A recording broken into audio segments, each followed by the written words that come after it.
Bienvenue dans Épargnez-moi les détails, le podcast qui booste vos envies d'investir. L'épargne est un enjeu de société. Vous voulez passer d'épargnant à investisseur? Alors ce podcast est fait pour vous. De l'éducation financière, des solutions qui correspondent à vos aspirations et qui sont adaptées au mode de consommation d'aujourd'hui. Je suis Didier Testo, journaliste, fondateur de la Bourse et la Vie TV, et chaque mois, je recevrai Christophe Descoran, le fondateur de MoneyOne.fr. Il cassera les codes, sortira des sentiers battus financiers et réinventera l'épargne immobilière pour une nouvelle vision de vos finances personnelles. Christophe, est-ce que la transparence des frais n'est pas un sujet tabou ? Alors, pas un sujet tabou, non, la transparence sur les frais, ça ne l'est plus, je crois, parce que les distributeurs et gestionnaires ont envie d'être de plus en plus transparents, et puis parce que les autorités de tutelle, au fur et à mesure du temps, mettent une pression de plus en plus significative. Donc, je crois qu'on n'est plus dans un sujet tabou. Et j'ai même envie de dire qu'il faut aller un cran au-delà et aller dans une logique de vulgarisation. Qui touche quoi, pourquoi, comment. Donc, et c'est grâce à ça qu'on arrive à comprendre la performance. La performance du produit que l'on achète, l'alpha du gérant, comment il génère de la performance nette de ses frais, et donc quelle est la valeur ajoutée du travail qu'il exécute. Et puis ça permet également de comprendre que le commercialisateur, le distributeur, touche lui également de l'argent, et c'est normal, il délivre un conseil, mais il est susceptible d'avoir un levier sur le coût qu'il applique, et donc d'être lui aussi générateur de performance. Donc la transparence des frais, elle a deux vertus pour l'investisseur: comprendre ce qu'il paye, bien sélectionner son gérant de manière à identifier qu'il fait bien son travail, et aussi bien identifier son commercialisateur de manière à s'assurer qu'il est très compétitif et lui aussi générateur de performance. On va avoir des frais à l'entrée et à la sortie, c'est pas toujours facile de s'y retrouver, donc il va falloir choisir à la fois son gérant et son distributeur. Exactement, ça c'est hyper important. Historiquement, et l'immense majorité du temps, et encore aujourd'hui, les gens ne regardent que le taux facial de la performance du gérant qu'ils achètent. Ce qui est important quand on achète un produit d'épargne, qu'on fait de l'investissement, c'est les euros sonnants et trébuchants qu'on a dans sa poche à la fin. C'est ça le plus important. C'est pas que facialement ça fasse 5%. C'est combien moi j'ai d'euros dans ma poche. Donc ça va être corrélé à la performance du gérant, ça c'est clair. La performance du distributeur, on va y revenir. Et puis sa réalité patrimoniale et fiscale, parce qu'évidemment, il y a un impact fiscal dans tout ça. Le distributeur, lui, si je vous prends l'exemple d'un produit immobilier type SCPI, il y a deux grandes philosophies de frais. Des commissions de souscription, qui sont à peu près de 8% hors taxe à l'entrée, et des commissions de gestion, qui correspondent grosso modo à 10% des loyers perçus. Si cette commission de souscription que je vous évoque, elle est aux 3/4, donc à autour de 5 à 6%, perçue par le distributeur. Donc ce sont des frais de commercialisation. Ce commercialisateur, il est en droit de rendre tout ou partie de cette commission à son investisseur, et donc c'est immédiatement de la performance pour lui.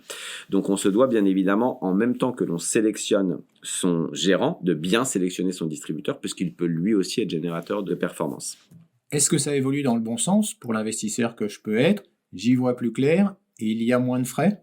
Alors, la transparence, elle ne peut être qu'à terme une pression sur les frais. Alors, l'environnement financier, l'environnement de l'épargne, l'environnement de l'investissement, il est toujours un petit peu déconnecté de la réalité de la consommation traditionnelle, où il y a des notions de solde, il y a des notions de compétition par le prix. C'est moins vrai dans la notion d'épargne ou d'investissement, parce qu'il y a des principes d'égalité des porteurs, et que si vous achetez une action totale, vous la paierez le même prix en allant dans la banque A que dans la banque B, puisque ce qui va varier, c'est les frais qui vont être imputés par ces mêmes établissements pour que vous puissiez l'acquérir. Et ça, c'est vrai que c'est assez méconnu ou faiblement transparent. Donc voilà, donc là, il y a de plus en plus de transparence, il y a de plus en plus d'acteurs qui se veulent transparents. Il y a des pressions fortes des autorités de tutelle aussi pour que ça soit de plus en plus clair. Nous, on a envie d'aller au-delà de ce que proposent les autorités de tutelle, c'est-à-dire de les vulgariser, ces frais, de les expliquer de manière très claire. C'est comme si vous alliez acheter une voiture, et que quand vous rentrez dans la concession, on vous dise le vendeur, il va prendre 3% de la vente du véhicule, la concession 5% et le constructeur X%. Voilà. Et donc, sur cette base-là, vous avez une vision très claire. Maintenant, mécaniquement, quand vous avez une vision claire de qui touche quoi, vous ouvrez la capacité de négociation, c'est mécanique. Donc, quelque part, le distributeur doit expliquer ce qu'il fait pour justifier ses frais, et dans ce cas-là, ça se passe mieux? Alors complètement, il doit parfaitement expliquer ce qu'il fait et surtout, il doit, au regard de la manière dont il distribue ses produits, être en capacité de dire la réalité de cette rémunération par rapport à un modèle historique, elle me paraît disproportionnée et donc je suis en capacité de vous la rendre puisque, par exemple, je suis via un canal digital et que je maîtrise mieux mes coûts et que donc il y a une partie de cette baisse de coûts que je vous rends à vous, investisseurs, qui êtes celui qui m'enrichit au bout du compte.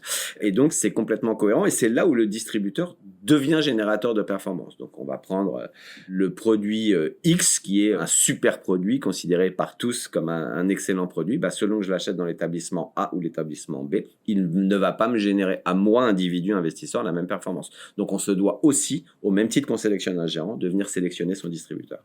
C'est vrai qu'on parle, entre guillemets, d'ubérisation dans de nombreux secteurs. Dans ce domaine des frais, on en est où exactement? Est-ce que ça avance dans le bon sens? Eh bien, c'est vraiment crescendo, c'est petit à petit. On est à l'intérieur d'une sorte de sérail, de mode opératoire. Les acheteurs d'il y a 10 ans sont les fournisseurs d'aujourd'hui. C'est un petit monde avec des interactions, ses règles, ses codes. Il y a une logique de désintermédiation, de digitalisation qui est en train de perturber les modèles quels qu'ils soient et sur toutes les industries. Et petit à petit, c'est en train de devenir, évidemment, sur le monde de l'épargne et de la finance. Ça serait faux de dire qu'il n'y a pas quelques résistances, mais que le sens de l'histoire est ainsi et que c'est inexorable a priori. C'est bon pour les investisseurs. Exactement, c'est très positif pour les investisseurs. MoneyOne.fr, investir, maintenant c'est comme ça.